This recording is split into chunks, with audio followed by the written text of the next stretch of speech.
아멘. 영광의 맛을 주님께 돌리십시다.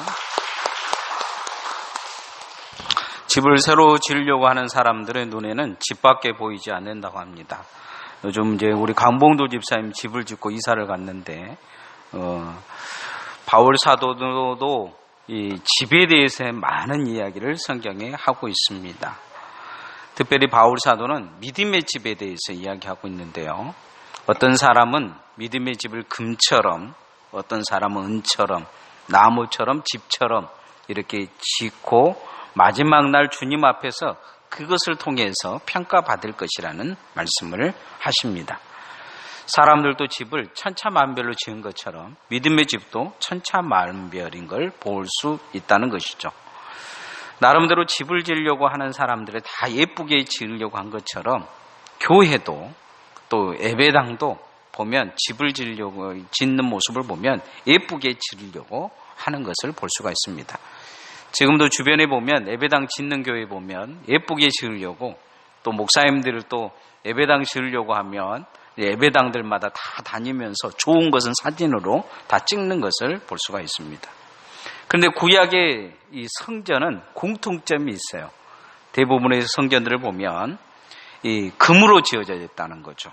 그 다음에 최고의 백향목을 가지고, 나무도 보면 일반 나무가 아닌 백향목을 가지고 지었다는 거예요. 대리석으로 지었다는 것입니다. 우리 교회 안에는 금으로 된 것은 하나도 없습니다. 그 다음에 좋은 나무들도 별로 없어요. 여러분이 보는 나무들은 전부 다 빤입니다. 그리고 대리석들도 보면, 여러분 기둥에 지금 대리석처럼 보이지만 두들겨 보면 지금 플라스틱입니다. 이게 이제 보면 이 기둥이나 이런 것들에 대해서 구약엔 되게 중요시 여기는 것은 뭐냐면 바로 화려하고 아름답게 꾸미기 위해서 하나님의 성전이라는 의미를 가지고 있었기 때문입니다. 예수님의 시대도 예수님 당시 예수님이 이렇게 성전을 들어가셨을 때 공사 중이었습니다. 당시 왕이었던 헤롯 왕이 46년간 이 성전을 짓습니다. 성전을 화려하게 꾸미고 있는 이 헤롯의 목적은 뭐였냐면 과시용이었습니다. 자기 과시용. 또한 유대인들에게 환심을 사기 위해서, 유대 혈통이 아닌 이 사람이 이 유대 사람들에게 이 자기가 힘 있는 권력자인 것을 과시하기 위해서, 또 환심 사기 위해서 성전을 금으로, 대리석으로 넓게 또 크게, 그 솔로몬 성전에 비교되지 않을 정도로 크게 짓고 있었습니다. 당시 그러다 보니까 이 성전은 권력자들의 이 노름터가 되는 것을 보게 됩니다. 정치적인 노름터, 보이기와 가시용으로 되는 걸 볼 수가 있어요. 성전이 그렇다 보니까 신앙생활도 사람들이 보기에 가시용인 것을 보게 됩니다. 예수님의 기도의 예화의 기도 중에 보면 대표적인 그런 모습이 하나 나타나는데 바리새인과 세리의 기도인 걸 보게 돼요. 이 바리새인의 기도가 당시 시대를 상징적으로 보여줍니다. 와서 그렇게 기도해요. 사람들 크게 들으라고. 나는 11조도 제대로 했습니다. 나는 말씀도 잘 지켰습니다.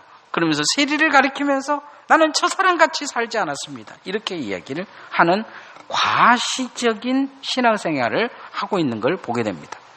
보이는 것에 집중되어지는 거죠. 보이는 것에. 근데 기독교는 보이는 것에 집중하는 신앙이 아닙니다. 기독교는 보이는 성전보다 보이지 않는 성전에 집중하고 있습니다. 그래서 우리 교회에 금덩어리가 하나도 없는 것입니다. 사도 바울은 보이지 않는 성전에 집중하라, 이렇게 요구하고 있어요. 구약의 성전은 성전의 뜰을 지나서 성전 안에 들어가면 성전과 성소와 지성소로 나누어집니다. 그래서 성소 안에 있는 그 무언가를 반드시 제사장들이 성전이 성전되기 위해서 준비해야 합니다. 성도들도 마찬가지예요. 성도라고 다 성도냐? 성도가 성도 되어지기 위해서는 성전처럼 지어져 가야 합니다. 성도들에게 반드시 있어야 될 것이 있어요. 그건 뭐냐면 첫 번째, 성도가 성도 되어서 성전으로 지어지기 위해서 반드시 첫 번째 그 안에 있어야 될 게 뭐냐? 성령님이 계셔야 되고 성령님의 기름 부음이 있어야 됩니다. 이게 성도예요. 사람들은 그냥 교회 와서 예배드리면 다 교인인 줄 알아요. 그렇지 않습니다. 교인이 어떤 교인이 진짜 교인이냐? 진짜와 가짜는 어떻게 나눠지느냐? 그 안에 성령님 계시냐? 그 사람이 성령님을 의지하고 성령님의 힘을 의지해서 신앙생활 하느냐? 이게 중요한 거예요. 내가 교인이다. 내가 기도도 잘한다. 내가 교회에 충성했다. 내가 헌신했다. 그래서 그 사람이 교인이냐? 가짜일 수 있다는 거예요. 자기 힘으로 열심히 할 수 있습니다. 겉으로 보는 교회에서 장로도 되고 집사도 되고 권사도 되고 나름대로 신앙생활 내가 64년간 100년간 했다고 내가 모태신앙이라고 떠들어댈 수도 있습니다. 그러나 정말 중요한 거 주님 앞에 가면 그 사람이 성도이냐 아니냐는 무엇으로 갈라지느냐? 그 안에 성령님 계시느냐? 성령에 힘입어서 신앙생활을 했느냐? 이것으로 판가름 난다는 거죠. 우리가 신앙생활하면서 반드시 주님 앞에 하면 정신 차려야 될 것이 뭐냐면 성령의 힘을 의지해서 신앙생활을 해야 될 줄 믿습니다. 따라합시다. 성령의 기름 부음이 있어야 합니다. 신앙생활 하면서 반드시 이것을 구해야 됩니다. 성령님 내게 오시옵소서. 성령님 나를 충만케 하옵소서. 성령님 나를 붙들어 주옵소서. 오늘도 예배 중에 여러분이 그 성령을 붙드시기를 소원합니다. 목사가 하는 게 아니에요. 성령님이 하시는 것입니다. 목사가 여러분에게 어떻게 해줄 수가 없어요. 고작 하는 것이 설교밖에 할 줄 몰라요. 그러나 성령님이 오시면 여러분의 마음을 바꾸시고 여러분의 생각도 바꾸시고 여러분에게 은혜를 주시고 새 힘을 주시며 여러분의 삶에 하나님의 축복으로 인도하실 줄 믿습니다. 그 성령님을 의지하는 것이 중요한 거예요. 교회 와서 우리가 이러쿵 저러쿵 이야기하기보다 여러분이 먼저 구해야 될 것이 있어요. 성령님 내게 와달라고, 성령님 내게 충만해달라고 구해야 될 줄 믿습니다. 성소에 먼저 들어가면 가장 먼저 보이는 게 오른편에 뭐냐면 촛대라는 게 보여요. 여러분이 그림으로 혹시 보여졌는지 모르지만 7가지 가지를 가지고 있는 그런 신기한 촛대입니다. 우리나라에서는 볼 수가 없지만요. 이 촛대는 금으로 이렇게 쳐서 통으로 만든 거예요. 그 안에 이렇게 대롱처럼 이렇게 7개가 이어져 있습니다. 그 안은 무엇으로 채워져 있냐면 감나무로 채워져 있어요. 그 위에 마지막 대롱 끝에는 촛대가 있는데 거기에 불을 켜도록 이렇게 등잔대가 있습니다. 불을 켜는 거죠. 그리고 안에는 심지가 이렇게 안으로 들어와 있습니다. 그런데 이 제사장들이 반드시 해야 될 것이 뭐냐면 이 대롱 안에, 이 촛대 안에 가득히 감람류를 채우는 것이 날마다 하는 일입니다. 왜냐하면 불을 꺼뜨리지 않기 위한 거예요. 캄캄한 그곳에 유일하게 불이 하나 켜져 있는데 이 7개의 촛대에 불이 켜져 있는 거죠. 성전에 불을 꺼뜨리지 말라 이야기합니다. 불을 꺼지지 않는 방법은 뭐냐면 불을 잘 지키는 것이 아니고 기름을 부은 것입니다. 내 안에도 믿음의 불이 꺼지지 않기 위해서 성령님이 기름 부어 주셔야 될 줄 믿습니다. 오늘도 은혜 주셔야 됩니다. 믿음이라는 것은 내가 갖는 게 아니에요. 성령님이 내게 믿게 해주셔야 되고 은혜 주셔야 되는 것입니다. 여러분이 신앙생활이 힘드십니까? 그럼 성령님과 멀어지는 것이죠. 성령님의 은혜가 차단되어지는 것입니다. 기름 부음이 끊어지는 것입니다. 하나님 앞에 기름 부음이 그래서 중요한 것입니다. 장로교는요 특징이 있어요. 그건 뭐냐면 내가 하는 것이라고 하는 것은 장로교의 특징이 아닙니다. 내가 하는 것이 아닌 하나님이 하시는 거라는 거예요. 스가랴서도 하나님의 영으로 된다고 했어요. 나의 힘과 능력이 있는 하나님의 힘으로 되어진다. 그래서 내 안에도 성령님의 불이 밝혀져야 될 줄 믿습니다. 기름 부음이 필요한 것이죠. 우리가 신앙생활을 하다 보면 내 힘이 커질 때가 많아요. 내 말이 커질 때가 많습니다. 그러나 신앙생활이 깊어지면 깊어질수록 성령을 붙드는 힘이 커져야 될 줄 믿습니다. 오늘 24장 2절 3절 말씀 같이 읽어보십시다. 시작. 이스라엘 자손에게 명령하여 불을 켜기 위하여 감람을 찍어낸 순결한 기름을 내게로 가져오게 하여 계속해서 등잔불을 켜둘지며 아론은 해마가 증거계 회장 밖에서 저녁부터 아침까지 여호와 앞에 항상 등잔불을 정리할지니 이는 너희의 대대로 지킬 영원한 규례니라. 기름을 잘 준비하는 것이 중요하다는 것입니다. 요즘 셀프 주유소가 있는데 셀프 주유소에서 주유 잘못하면 차가 서버립니다. 뭐 엔진은 고장 나지 않은데 휘발유를 넣어야 되는데 경유를 넣어버린다든지 그러면 차가 서버린다고 해요. 물론 이렇게 들어가는 구멍이 조금 달라가지고 이 휘발유 넣은 데다는 절대 경유를 넣지는 못하지만 경유 넣은 데다가는 휘발유를 넣을 수가 있다고 합니다. 고속도로에서 기름 경고등이 들어오는데 계속 달리면 불안하지 않습니까? 기름 떨어지면 서버린 것처럼 신앙생활도 마찬가지예요. 내가 지금 기름 떨어져 가고 있지 않는지 잘 뒤돌아 봐야 합니다. 예수님의 비유 중에도 그런 비유가 있어요. 10처녀 비유가 있는데 5처녀는 기름을 준비하고 5처녀는 그냥 놀고 있었어요. 신랑 오면 준비하지 하고, 그런데 갑자기 신랑이 닥쳐서 결혼식이 준비되고 성문이 닫혀버린 거예요. 기름을 준비하지 않는 처녀들이 나가서 기름을 준비하다 돌아보니까 문이 닫혀서 열어달라고 이야기하니까 열어주지 않는 것이죠. 우리도 이 땅에서 보면 내가 신앙생활 잘한 줄 알고 있는 사람들이 많아요. 기름 떨어져 버리면서도 의지로 신앙생활 한 거죠. 어떤 사람은 오기로 신앙생활 하는 사람들도 있어요. 그래도 내가 누구인데 하면서 자기 체면 때문에 신앙생활 하는 사람들도 많아요. 기름은 다 떨어져 가지고 남들이 보면 이렇게 그냥 꿀렁꿀렁 소리 나게끔 차가 가는 것처럼 금방 멈춰버릴 것 같은 신앙이 있는 거죠. 우리가 그럴 때 정신 차려야 될 것입니다. 어느 순간 서버릴 수 있어요. 믿음으로 바로 서야 될 줄 믿습니다. 성령을 구해야 됩니다. 하나님의 은혜를 구해야 돼요. 하나님, 내가 은혜가 떨어져 가고 있습니다. 하나님, 내가 믿음이 사라져 가고 있습니다. 하나님, 나를 도와주옵소서 하고 주님을 구해야 될 줄 믿습니다. 그 성령님을 의지하는 것입니다. 우리가 신앙이 떨어져 가는 이유 중에 한 가지, 또 한 가지는 뭐냐면 말씀이 내 안에서 사라지는 것이요. 말씀이 역사하지 않는 거예요. 제가 엊그저께 어떤 분에게 전화를 받았는데 우리 교인은 아닌데요. 참 아주 친한 분입니다.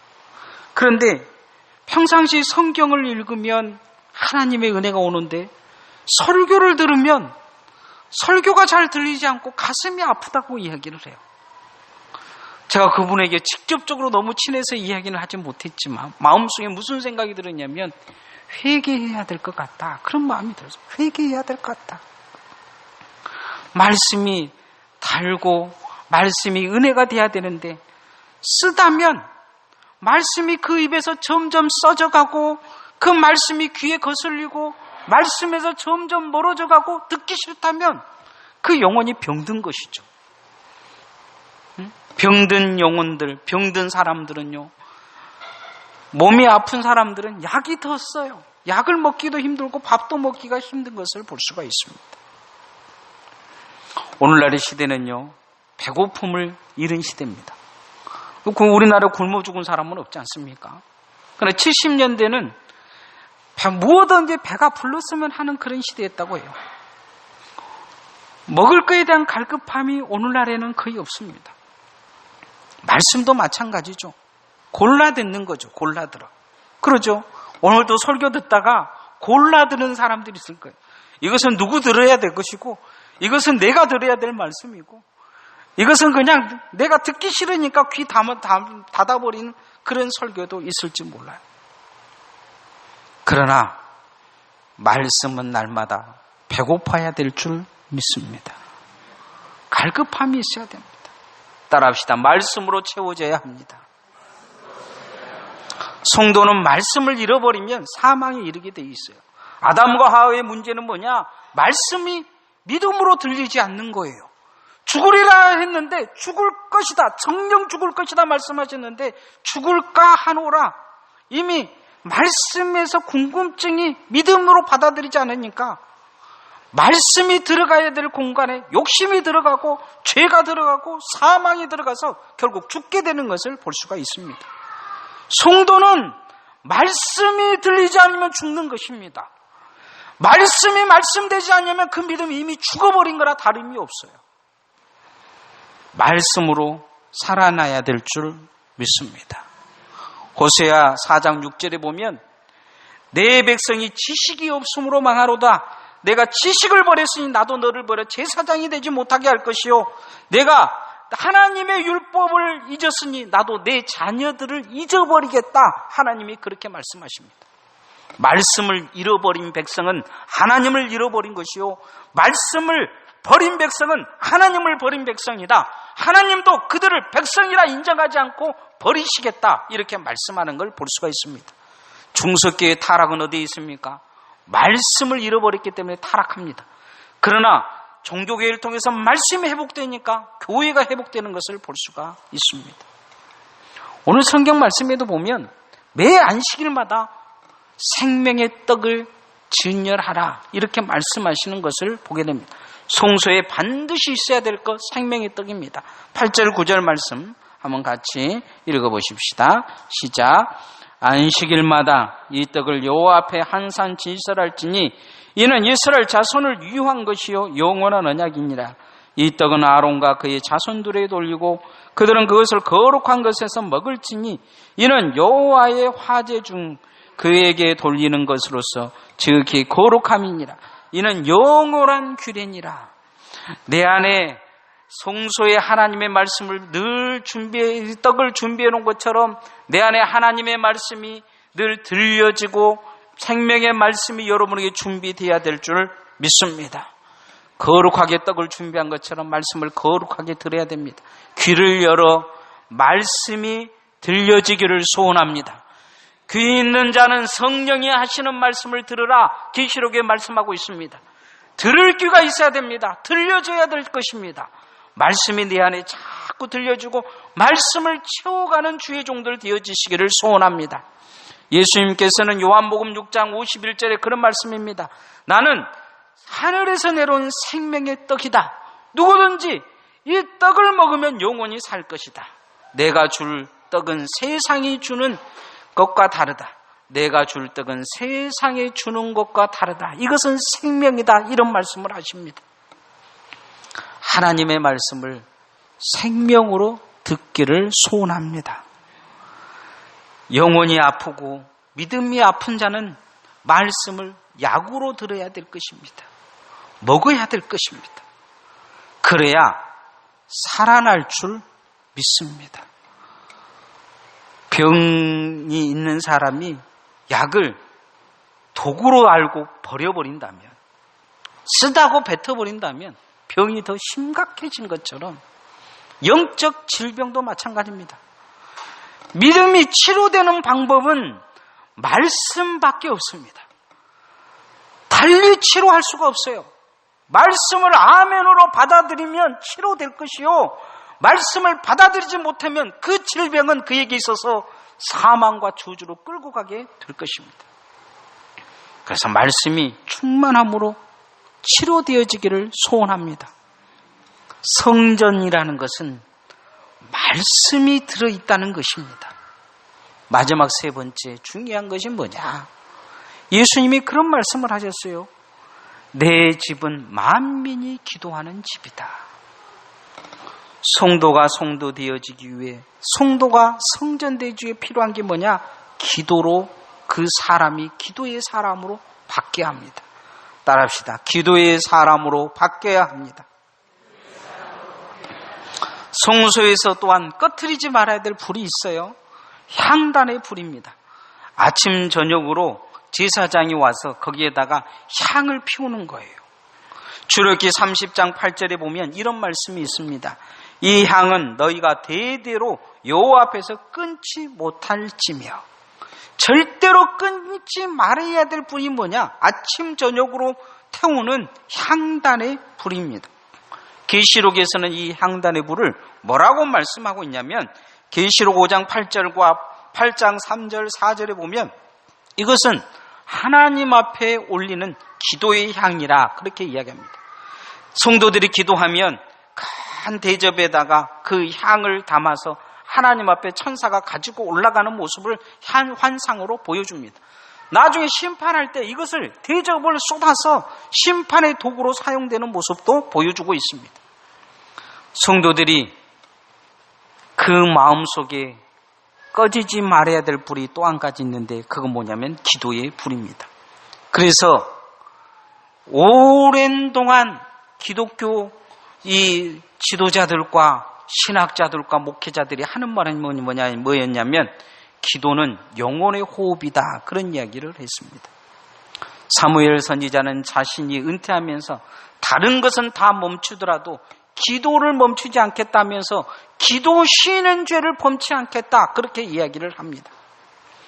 하나님은 오늘 우리가 제사장인 우리가 반드시 준비해야 될 것이 있습니다. 그건 뭐냐면 기도의 향을 준비해야 합니다. 자, 24장 7절 말씀 한번 같이 읽어보십시다. 시작. 너는 또 정결한 유향을 그 각 줄 위에 두어 기념물로 여호와께 화제를 삼을 것이며. 떡상의 떡을 6개 이렇게 준비하면서 반드시 그 옆에 준비해 둬야 될 것이 뭐냐면 향입니다. 향. 일주일 내내 피울 향을 거기에 준비를 하는 거죠. 각 줄 위에 그 2줄 위에 향을 옆에다가 준비해 놓은 거예요. 아침 저녁으로 태울 준 것을 이렇게 12개를 쭉 준비해 놓는 것입니다. 기도의 향을 준비해 놓은 거죠. 혹시라도 향을 잊어버릴까 싶어서 제사장이 들어가자마자 그 향을 가지고 태울 수 있도록 준비해 놓는 모습을 볼 수가 있습니다. 내 삶의 기도는 기도의 자리는 준비되어 있습니다. 늘 주님 앞에 기도의 삶을 살아가고 있습니다.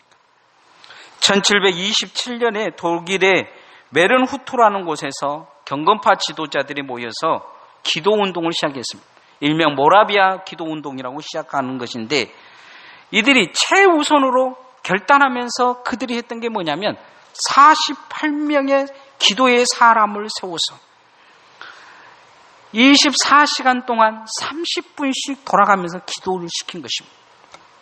48명이 조를 짠 거죠. 그날 48명이 조를 짜서 24시간 기도의 운동을 한 거예요. 이걸 몇 년을 했느냐? 100년을 했습니다. 100년을. 100년 동안 예배당에서 24시간 기도의 사람들이 끊이지 않고 돌아가면서 릴레이 기도를 100년을 했다는 거죠. 왜 그들이 그렇게 이야기를 했느냐? 기도가 세상을 바꿀 것이라는 생각을 갖고 주님 앞에 기도한 것입니다. 우리는 그렇게는 할 수는 없지만 날마다의 삶 속에 기도의 향이 내게 꺼지지 않도록 기도해야 될 줄 믿습니다. 예수님이 성전에서 사람들을 쫓으면서 뭐라고 이야기했느냐? 내 집은 장사꾼들의 소굴이 아니다. 내 집은 강도의 소굴이 아니다. 내 집은 기도의 집이다 말씀하셨습니다.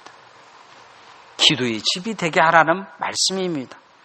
우리 교회도 우리 예배당도 내 자신도 기도의 성전 되어지기를 소원합니다. 그러면 하나님의 성전으로 회복되어져 갈 것입니다. 기도의 불이 꺼져갈 때 한 사람이 나타나서 그 시대에 다시 기도의 불을 일으키는 사람이 있었습니다. 바로 사무엘입니다. 그는 기도 쉬는 죄를 범치 않겠다 이야기합니다. 기도로 이 시대와 교회와 가정을 회복해 가는 성도들 되어질 수 있기를 소원합니다. 우리는 하나님의 성전입니다. 우리가 어떻게 살든지 성전은 성전입니다. 여러분, 시골의 어떤 교회 가도 예배당은 예배당입니다. 어떤 목사님이 어떤 시골 교회 예배당을 가보면서 그런 이야기를 하시더라고요. 예배당에 들어가 보니까 거미줄이 곳에 있고 청소가 하나도 안 돼 있더라는 거예요. 그 이야기를 하셔서 제가 그분에게 그런 이야기를 했습니다. 그 예배당은 사택도 없고 그 예배당은 목사님이 일주일에 한 번 가서 예배 드리는 곳이고 성도들도 멀리 떨어져 있어서 아마 청소도 안 하고 그냥 예배를 드리고 다 주일날 낮 예배만 보고 흩어지니까 아마 그런 것 같다고. 그래도 그곳이 예배당입니다. 여러분이 어떻게 살든지 여러분은 하나님의 성전입니다. 거미줄이 가득하든지 성전의 불이 다 꺼져갖고 켜지든 켜지든 않든 여러분이 성경을 날마다 읽든 읽진 않든 여러분 하나님의 성전입니다. 어떤 성전입니까? 아무도 들여다보지 않는 나의 마음에 들어와 보면 내 마음에 성령님이 불이 켜져 있겠습니다. 늘 성령의 임재가 있고 하나님의 은혜가 채워주기에 그 갈급함을 향해 기름이 가득 채워져 있는 성전입니까? 하나님의 말씀이 내게 퍼져져서 그 말씀이 날마다 생명의 떡으로 먹고 사는 성전입니까? 아니면 세상의 힘으로 사는 성전입니까? 기도의 불이 달랑달랑해서 촛불처럼 하나님이 걱정하는 성전입니까? 아니면 하나님의 응답하시겠다고 기대하시는 하나님의 응답의 불꽃이 있는 성전입니까? 귀하게 잘 지어져 가시기를 소원합니다. 나는 하나님의 성전입니다. 옆 사람 손잡고 한번 이야기합시다. 나는 하나님의 성전입니다. 찬양하겠습니다.